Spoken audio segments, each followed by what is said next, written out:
Ravens Vail is a dark fantasy horror anthology podcast that may contain explicit language and thematic elements not suitable for all audiences. Listener discretion is advised. Welcome to Ravens Vail, a dark fantasy Southern Gothic horror anthology podcast set in the shadowy world of the Deep South. A convergent reality situated around what most of humanity has accepted as the truth. Obscured from human eyes, Ravens Vail is a mystical sanctuary intended to preserve the existence of its immortal inhabitants. The Mekori, commonly referred to as witches, have been hunted since before written history. The witches of the Highlands fled persecution to a new land that would come to be known as Appalachia. In these parts, you should always be leery of the things that scare witches. The veil is thin tonight, family. Let's see what darkness lies beyond.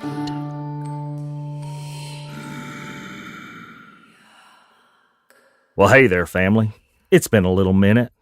We're awfully glad to see you come back for a visit. We sure have missed you. Go ahead and pull up a seat. Now, let me see. If you recall, Palmer had left Sybil in Thistles Keep to begin her magical training with Jude. But I'm mightily glad she got old Petra there with her to keep her company.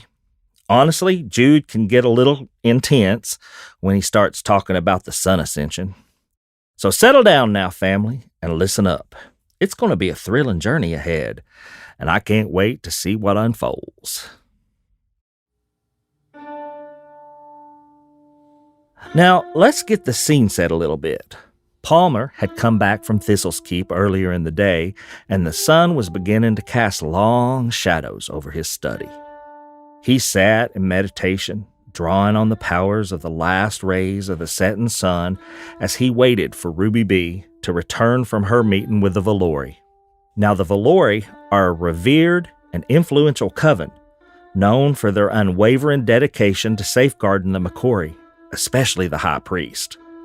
This specialized group of witches is steeped in ancient tradition, and each member undergoes painstaking and rigorous training in the magical arts.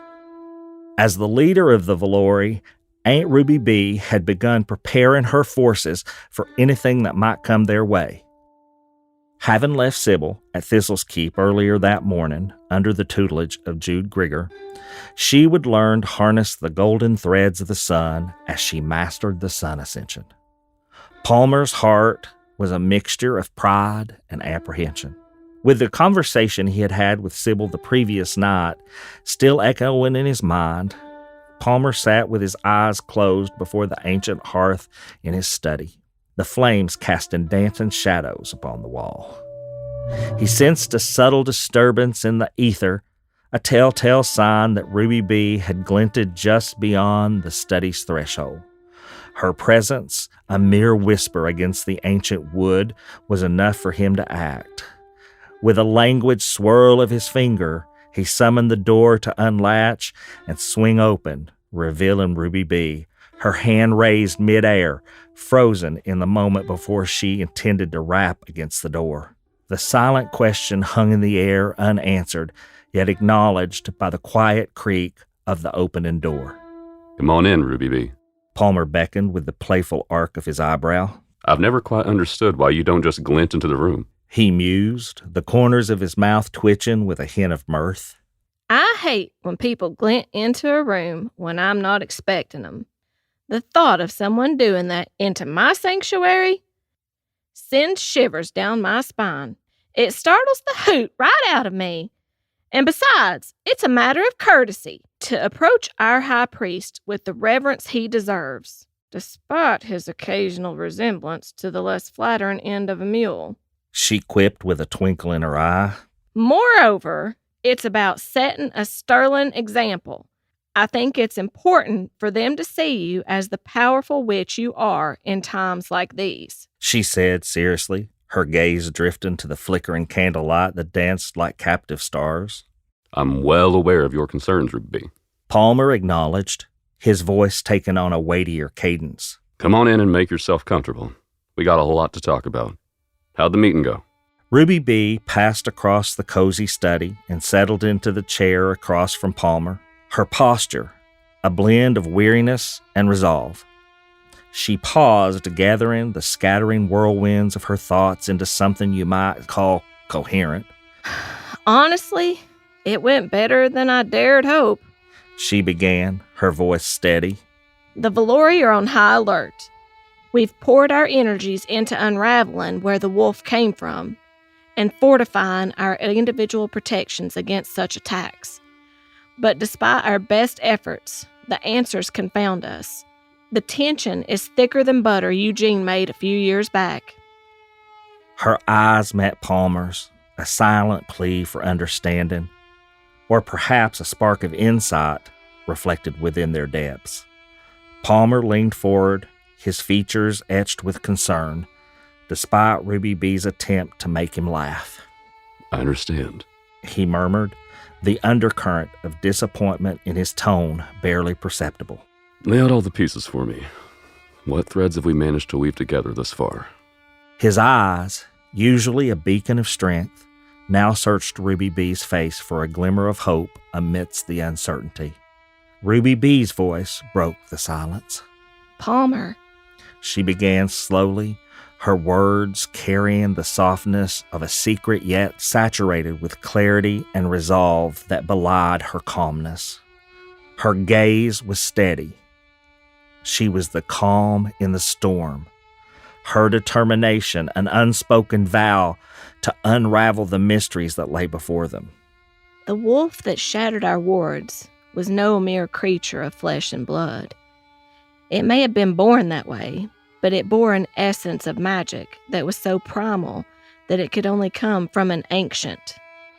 Hidden beneath its dense fur, I discovered a sigil, unnaturally branded into its sinewy neck. This, She pointed to her grimoire. I'll call it an emblem. It was circular and complex, crafted with so much precision that even with 3,000 years, I wouldn't match it. The mark vibrated with its own energy. It was a conduit of immense power, a link to Vrock that avoided all of our wards. It allowed that hollowed-out existence to be puppeted from such a distance that none of the Valori managed to find where the demon was when it attacked us. Several of the victims described that the wolf's fur emanated a sickly green glow, a kind of strange spectral light that ebbed and flowed with the wolf's lifeblood. That's not a magic any Mekori or mortal could do. It's a remnant of an era when magic suffused the very essence of existence. And when that poor beast died, it disappeared. Palmer, we can't be sure, but we're pretty sure the magic came from one of the ancients and not from Vrock herself. Palmer pondered her words, his fingertips delicately tracing the elaborate patterns of the sigil Ruby B had sketched in her grimoire. The tight loops looked like rings casting shadows onto each other. Each layer grew more complex, with multiple overlapping shadows somehow remaining distinct. It evoked fear and a sense of ravenous, endless hunger, as if gazing too long into the pattern would let it consume your very soul. Yes, He acknowledged, his voice a blend of morbid reverence and concern. if such a being could breach our borders, then the integrity of our defense stands compromised. We have to make sure it never happens again. He stopped, gazing off through the window on the far wall as the mountain peaks swallowed the last embers of sunlight, casting a massive, ominous shadow on the clouds over the vale. When he spoke, his words were thready, tinged with the hues of uncertainty, as if he was casting lines into the vast ocean of the unknown, doubtful any answers would take the bait and surface from the depths of obscurity. The problem lies in discerning the motives of an ancient. What could possibly compel such a being to lend its assistance to a demon? The Valori will keep this secret until we know more. This question would fester like a wound in the collective consciousness of our kind. Yet, even more disconcerting is the possibility that an ancient might abandon the sacred covenant to pursue the Mekori. His words hung in the air, a silent plea for insight and hope. Well, hey there, family. This is Melanie Alexander, the merchandising manager for the Ravens Vail Podcast Network. Would it support you or your family to make additional income without having to leave your job, buy inventory, build a team underneath you, or invest significant money up front? I have been listening to so many of you who need this type of relief in your lives without taking you away from your personal life and families even more than you already are. So I came up with a solution.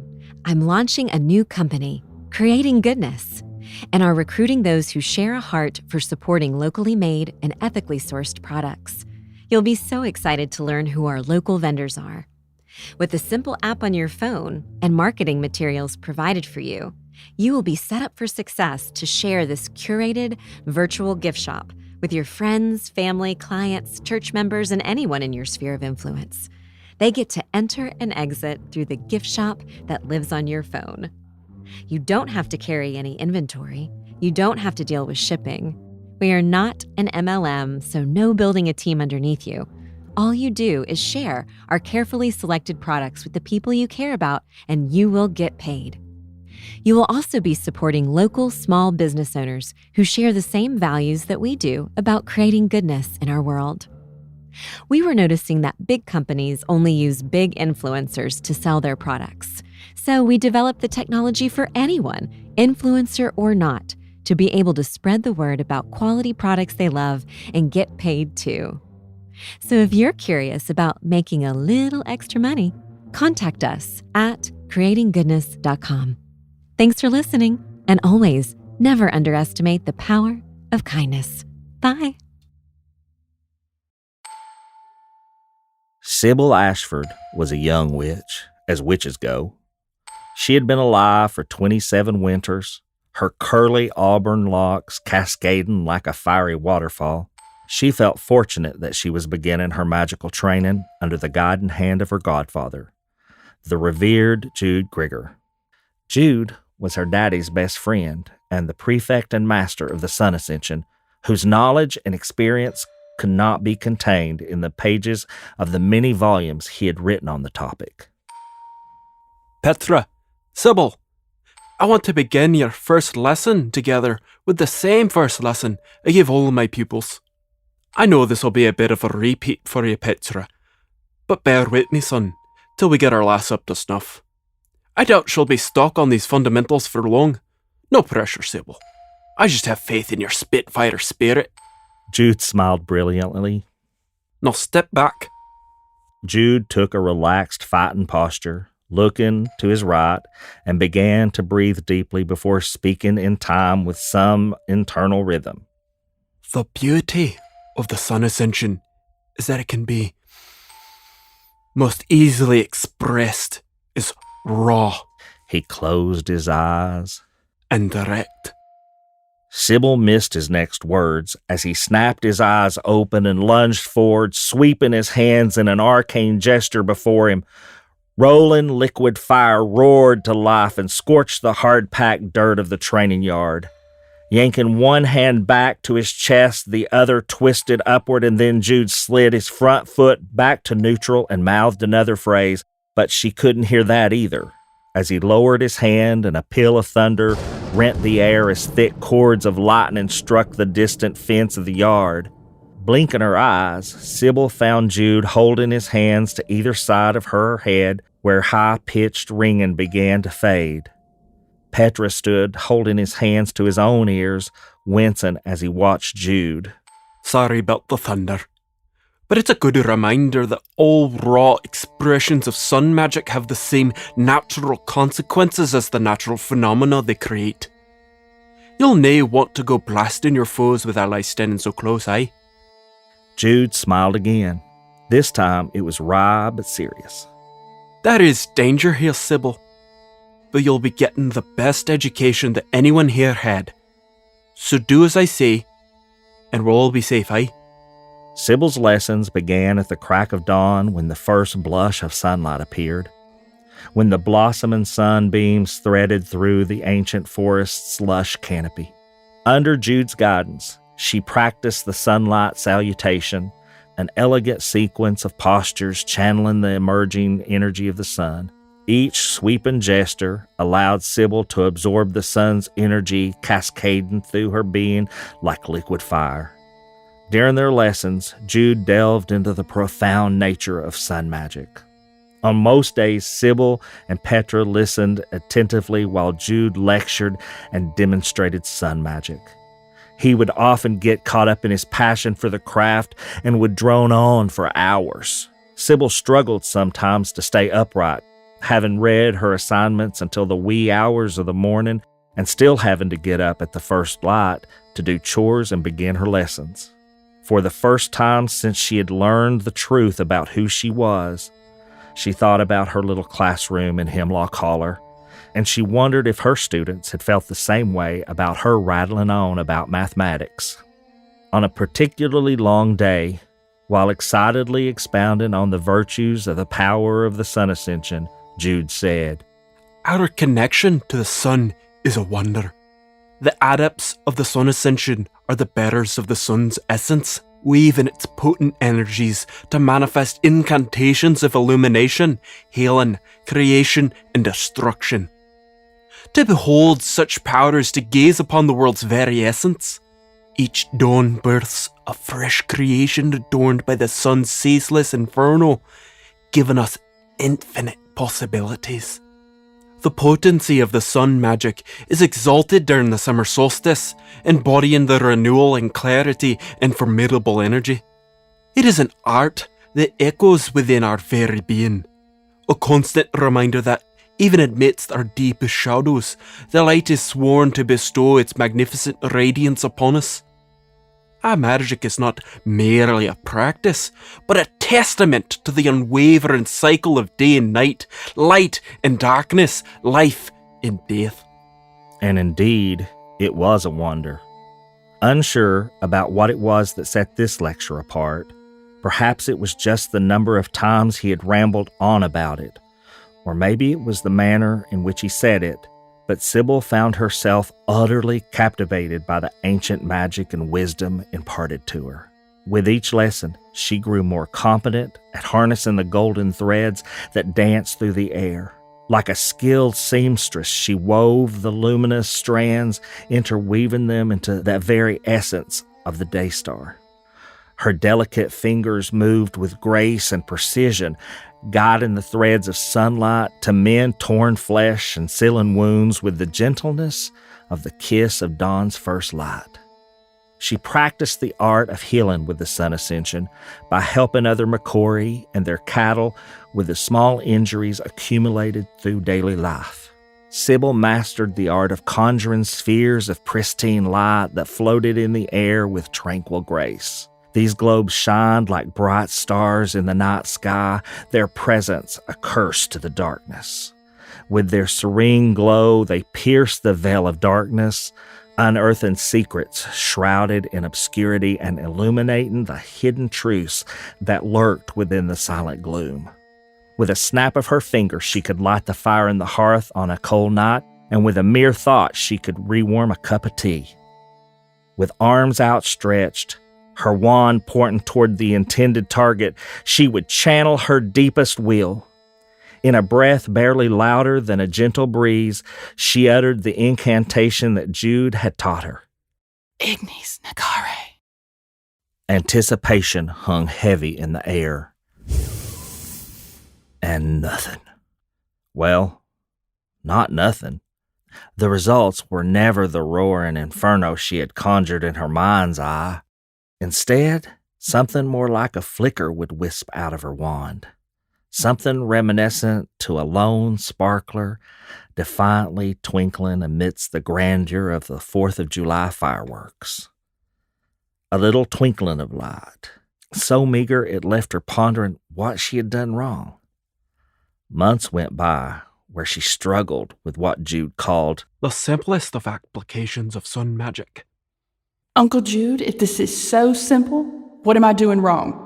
I've mastered simple healing spells and light cantrips. I can do all sorts of things that you said might take weeks or months to learn. So why can't I do this? Sybil struggled to mask her frustration, but it seeped through despite her efforts. Jude, with his characteristic knowing smile, disregarded her questions. He continued the lesson, turning his attention to Petra and speaking about what he was working on. One afternoon, the sun was perched behind some of the darkest clouds Sybil had ever seen. The clouds threatened torrential downpours throughout Thistles Keep. So Jude decided to begin teaching Sybil the magic of the Daystar runes. The symbols went beyond mere markings when used properly. They were the embodiment of the Sun Ascension, a sacred lexicon of powerful runes. Each curve and line, when invoked with precision, unleashed the ability of the adept to wield the sun's diverse energy. Jude taught this lesson with more controlled vigor than his other lessons. Sybil, you'll be needing to keep a wide-open mindset about these runes. I know I've said this 100 times since you've come to the Keep, but the sun is more than the unrelenting fury of fire. It's more than the scouring heat and blinding agony. It's the nourishment of life itself.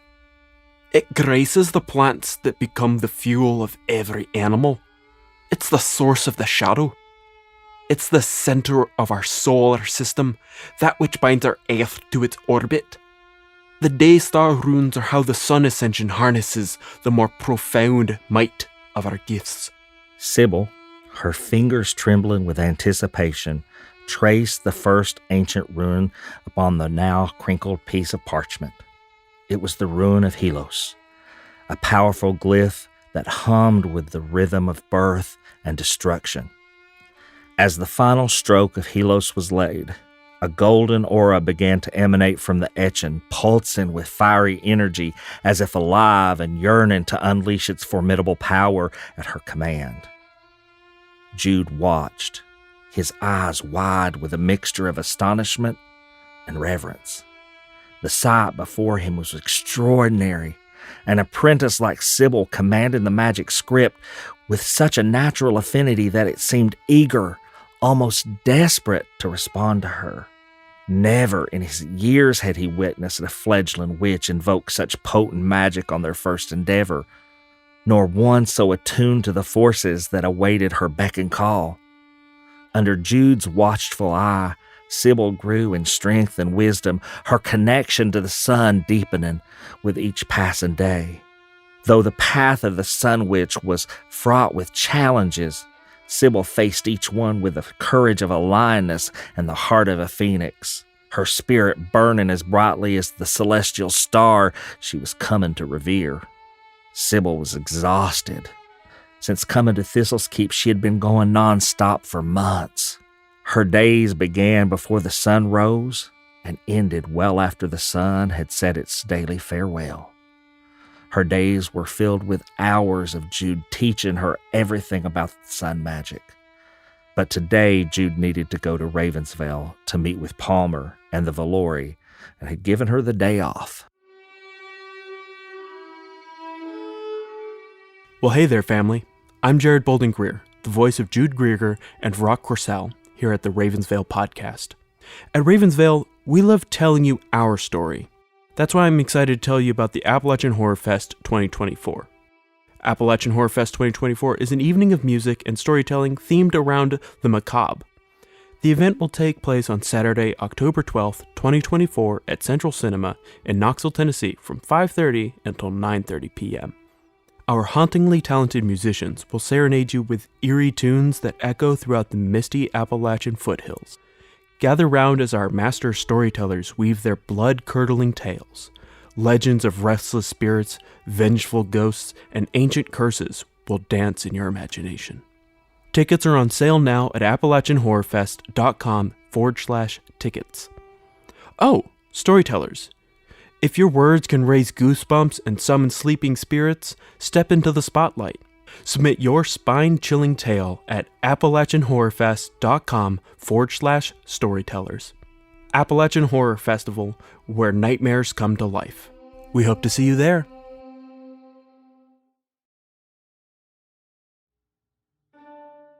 Sybil had been feeling like the walls of Sunfire Hall were closing in on her, and she yearned to feel the gentle wind blow through her hair and have the sun warm her face. She hadn't had time to explore Thistles Keep, so it still felt like a mystery to her, beckoning for exploration. With a heart full of curiosity, she tormented Petra until he relented and joined her on a day's adventure. They meandered through the winding streets of the town, venturing into quaint shops and encountering numerous Mekori. As the day unfolded, an irresistible urge called her to the woods, a sanctuary she had cherished during her days in Hemlock Holler. This forest was so like hers, but also nothing like the tall pines and mighty oaks of Appalachia.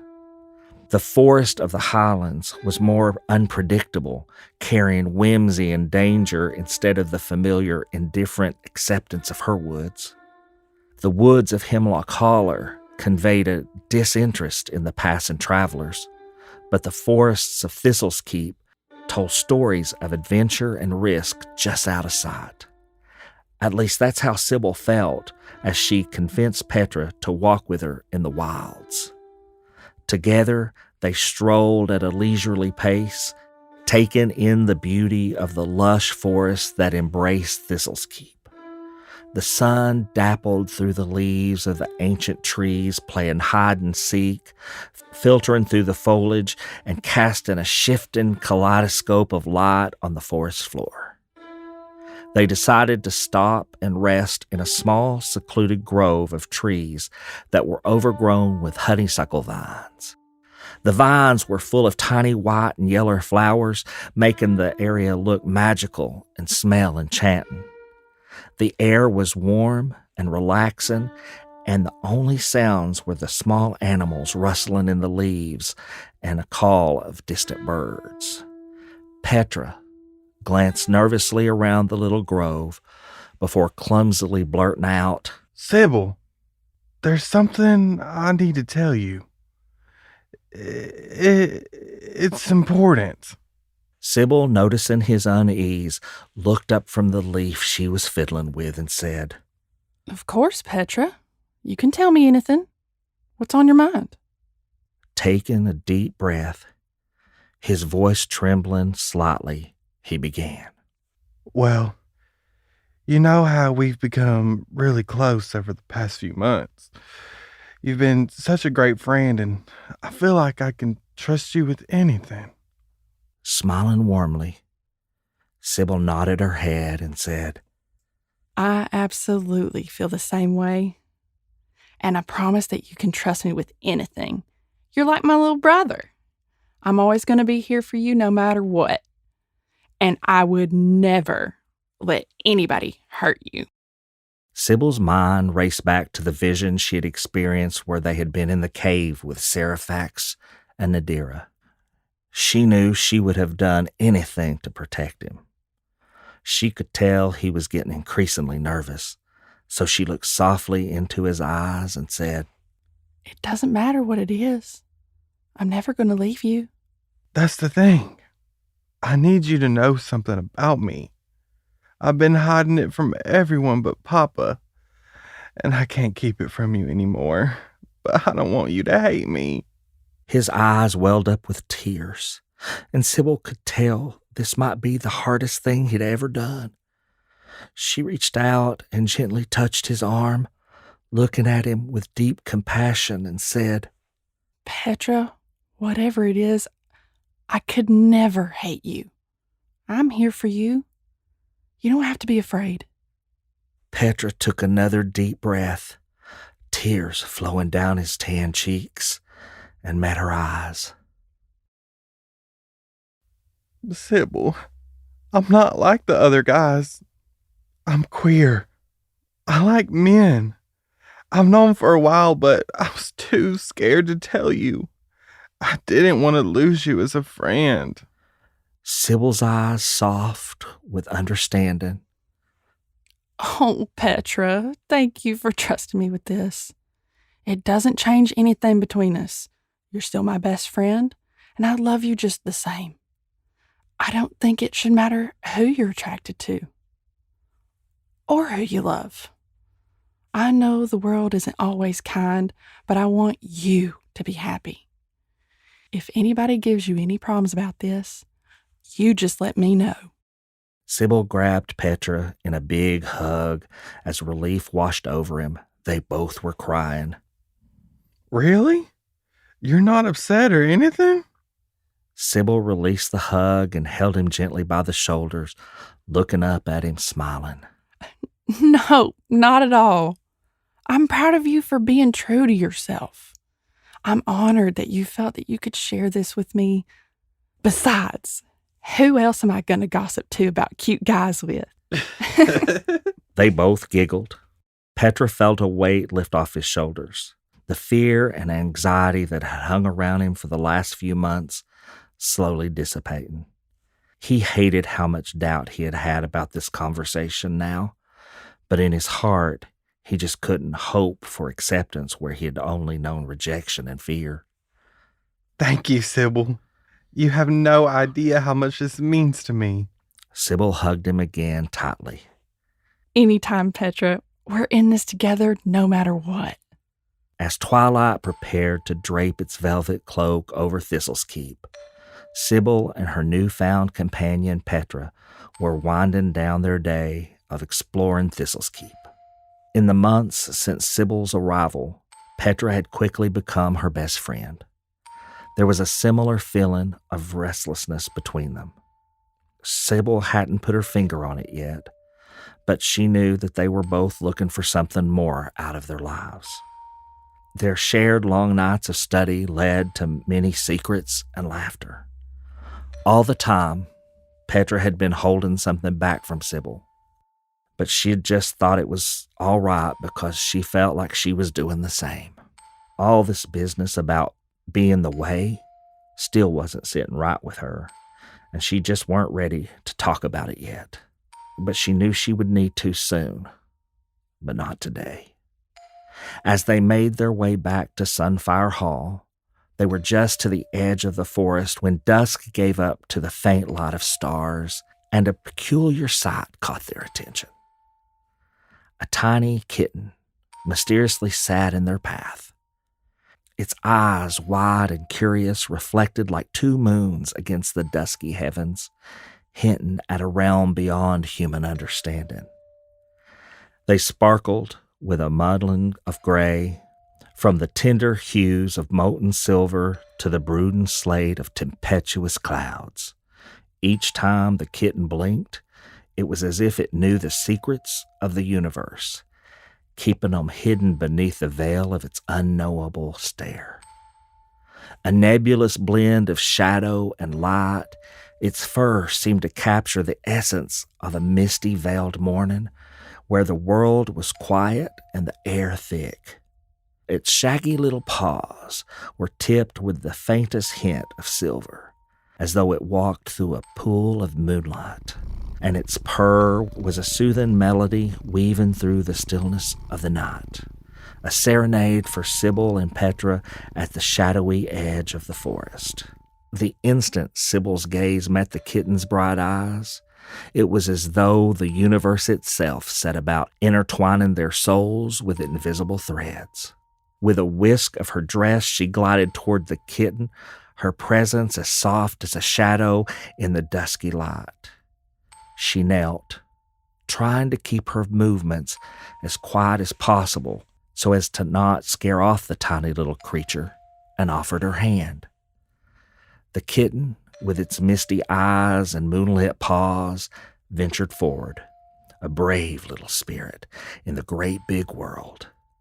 As it brushed against her palm, a spark of connection stirred, a silent pact of friendship and love that needed no words.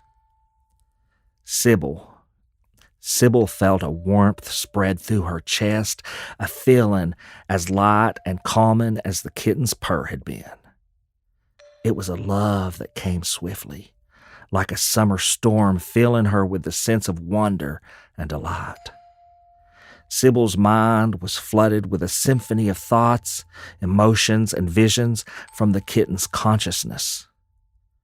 She could hear the kitten's innermost thoughts, from its playful desire to chase after the bright green leaves that danced in the wind to its deeper instinctual yearnings for warmth and companionship. The bond was a profound, empathic joining. As a tranquil wave of bliss cascaded through her being, Sybil felt a vast kinship awaken. When the kitten's whiskers twitched with curiosity, a spark of wonder ignited within Sybil's soul. A magical conduit of silent understanding bridging two very different beings. This connection transcended the simple communication of minds. It was an alchemy of souls, a harmonious blending where individual essence dissolved into a shared pool of unconscious thought and emotion, creating a profound and unspoken union. To bond with a familiar was a sacred rite, a rarity among the mystical arts, one that allowed Sybil to not only understand the kitten, but also to experience the world through the kitten's unique perspective, opening her eyes to wonders she never knew existed. It's a bond that transcends the physical, a testament to the power of unity and the magic that resides in the heart of all creatures. With a delicate grace, the kitten ascended Sybil's arm, finding a comfortable spot in the nape of her neck, and purred loudly, letting her know he was ready to go home. Sybil turned to Petra, her voice a soft murmur, and said, What should I call him? Petra paused, his gaze lingering on the kitten's silvery eyes. Umbra, he whispered with a hint of awe. Umbra. Sybil echoed, the name rolling off her tongue like a spell. She turned it over in her mind, feeling its weight and meaning. Petra nodded, a warm smile spreading across his face. Yes, Umbra. It suits him. The way he moves like a whisper of a shadow, soft and unassuming. Sybil's eyes sparkled with delight as she beheld the tiny creature nestled in the crook of her neck. Umbra, is that who you are? She inquired, her voice a gentle melody. In response, the kitten blinked slowly, its gaze drifting from Sybil to Petra. A soft, singular meow filled the air, delicate yet certain. Sybil's heart swelled with joy. Umbra had given his approval.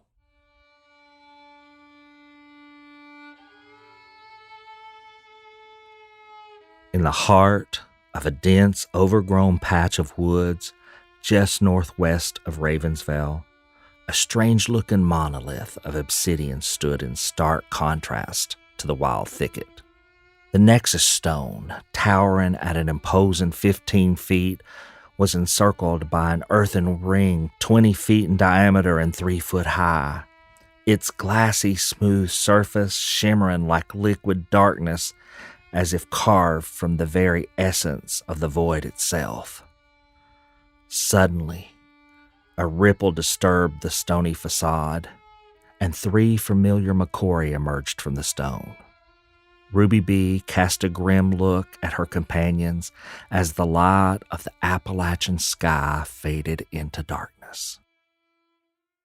Jude, you'll be keeping a close eye on my little Sybil now, won't you? If you didn't catch what Nadira said, I'll tell you. An ancient coming from my niece is no good. First the demon, now this. Well, alrighty, family. That's where we're going to leave you today. I'm so glad you came to visit for a spell and find out what's going on in Ravens Vail. I reckon these young'uns have school in the morning, so they better get on to bed. Night-night now. Don't let the bed bugs bite. If y'all like what you've heard in this episode, make sure you tune in to our next episode when Miss Sybil gets herself into a right hairy situation. Now, family, you adults have a few chores to do. Go on over to ravensvail.com and see about doing your chores on social media. Follow us on all the social media platforms that we've made available just for you folks. Like, listen, subscribe, and follow wherever you listen to podcasts. And if you don't mind, leave us a good rating and a kind comment. You can find the Ravens Vail podcast on your favorite podcast platform. If you haven't already, just search for Ravens Vail Podcast. And again, make sure you hit the follow button to stay up to date with our latest episodes. Oh, and tell a friend about us, won't you? So until next time, family, see you soon. The Ravens Vail podcast is a production of Small Raven Media. Today's story was written, directed, and narrated by Ed Bolden Greer. The voice of Sybil Ashford was performed by Kristen Newby. The voice of Aunt Ruby B was performed by Lena Perkins. The voice of Petra Hunley was performed by Presley King. The voice of Palmer Ashford was performed by Jordan Walker. The voice of Jude Grieger was performed by Jared Bolden Greer. Audio engineering and sound design by Nick Devan at Nicky D Sound. Copyrighted 2024, Small Raven Media. All rights reserved.